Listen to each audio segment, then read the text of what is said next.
ኣብ ታሪክ ወዲ ሰብ ሓደ ወትሩ ዝዘጋግም ሕቶ ኣሎ። ህይወተይ ኣብዚ ምድሪ እዚ ትርጉም ኣለዎ ዶ? ሓደ መዓልቲ ካብዚ ዓለም እዚ ምስ ተሰወርኩ ዝዝክረኒ ሰብ ክህሉ ድዩ? ሓደ ግዜ ነቶም ዓበይቲ ነገራት ዝገበሩ ንጉሳውያን ጀነራላት ወይ ሃብተማት ሰባት ኢና እንዝክሮም። ግናኸ ሓደ ሰብ ህይወቱ ሓፂር፣ ንብረቱ ውሑድ፣ ስሙ ድማ ኣብ ሓንቲ ንእሽቶ ምዕራፍ ናይ ሓደ ጥንታዊ መጽሓፍ ጥራይ ዝተጻሕፈ እንተኾይኑ ከምኡ ዝበለ ሰብ ከ ንዘመናት ክዝከር ይኽእል ድዩ? ሎሚ ብዛዕባ ሓደ ከምኡ ዝበለ ሰብ ክንመሃር ኢና። ንሱ ኣብ ዓለምና ዝተወልደ ካልኣይ ህፃን እዩ። ንጉስ ኣይነበረን፣ ሃብታም ኣይነበረን። ህይወቱ ብኣዝዩ ዘሕዝን ኣገባብ እያ ተደምዲማ። ስሙ ኣቤል ይበሃል። ግናኸ ድሕሪ ኣሽሓት ዓመታት እቲ ስም እቲ ክሳብ ሕጂ ይትረኽ። ኣብቲ ዝዓበየ ናይ እምነት መዝገብ ስሙ ኣብ መጀመርታ ተጻሒፉ ይርከብ። ከመይ ኢሉ እዩ ሓደ ጓሳ ህይወቱ ብቕንዕና ዝነበረ ሰብ ነዚ ኩሉ ዘመናት ዝሰገረ ትሩፋት ክሓድገልና ዝኽኣለ? እቲ መልሲ ኣብ ሓንቲ ቃል እያ ትርከብ፣ እምነት። ሰላም ክቡራት ተኸታተልትና እንኳዕ ብድሓን መጻእኩም። ታሪኽ ኣቤል ኣብ ምዕራፍ 4 ናይ መጽሓፍ ዘፍጥረት እዩ ዝጅምር። ንሱን ሓዉ ቃየልን ደቂ እቶም ቀዳሞት ወለድና ኣዳምን ሄዋንን እዮም። ቃየል ገባር መሬት ወይ ድማ ሓረስታይ ነበረ። ኣቤል ድማ ጓሳ ኣባጊዕ ነበረ። ሓደ መዓልቲ ክልቲኦም ናብ ኣምላኽ መስዋዕቲ ከቕርቡ መፁ።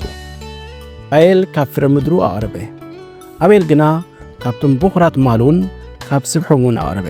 መጽሓፍ ቅዱስ ኣምላኽ ንመስዋዕቲ ኣቤል ከም ዝተቐበሎ ንመስዋዕቲ ቃየል ግና ከም ዘይተቐበሎ ይነግረና።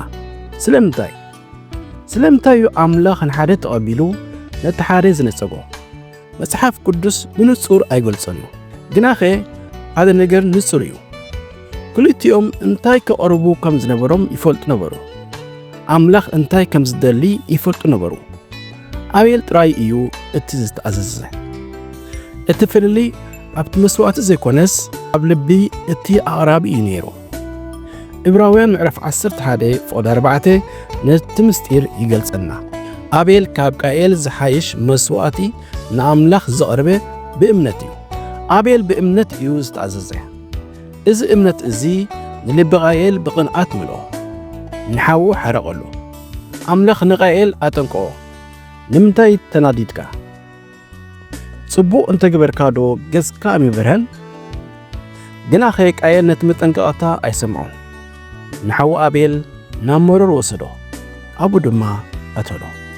ኣቤል ናይ ዓለምና ቀዳማይ ሰማዕቲ ኮነ። ምእንቲ ሓቅን ቅንዕናን ዝሞተ ቀዳማይ ሰብ። ህይወቱ ሓፂር ነይሩ እወ፣ ግናኸ ካብዚ ሓፂር ህይወት እንታይ ንምሃር? ቀዳማይ ቁኑዕ ልቢ ካብ ቁኑዕ መስዋዕቲ ይበልጽ።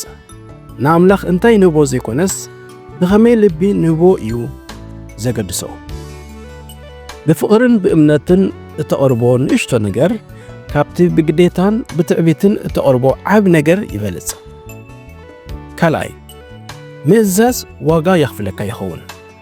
ኣቤል ብምእዛዙ ህይወቱ ከፊሉ። ሓደ ግዜ ንኣምላኽ ብምእዛዝ ኣብ ቅድሚ ሰባት ከም ዓሻ ከርእየና ይኽእል እዩ።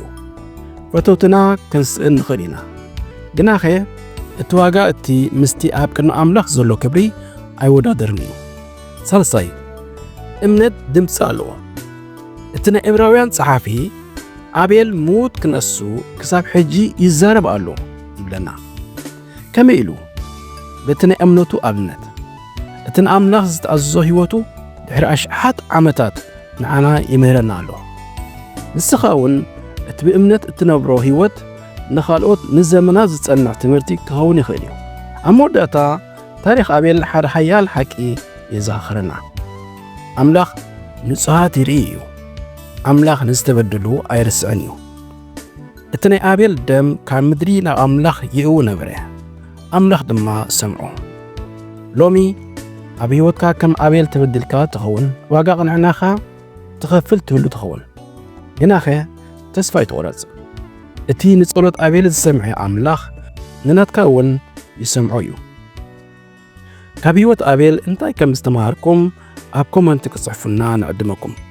ነዛ ቪድዮ ላይክ ምግባርን ንፈተውተኹም ሼር ምግባርን ኣይትረስዑ።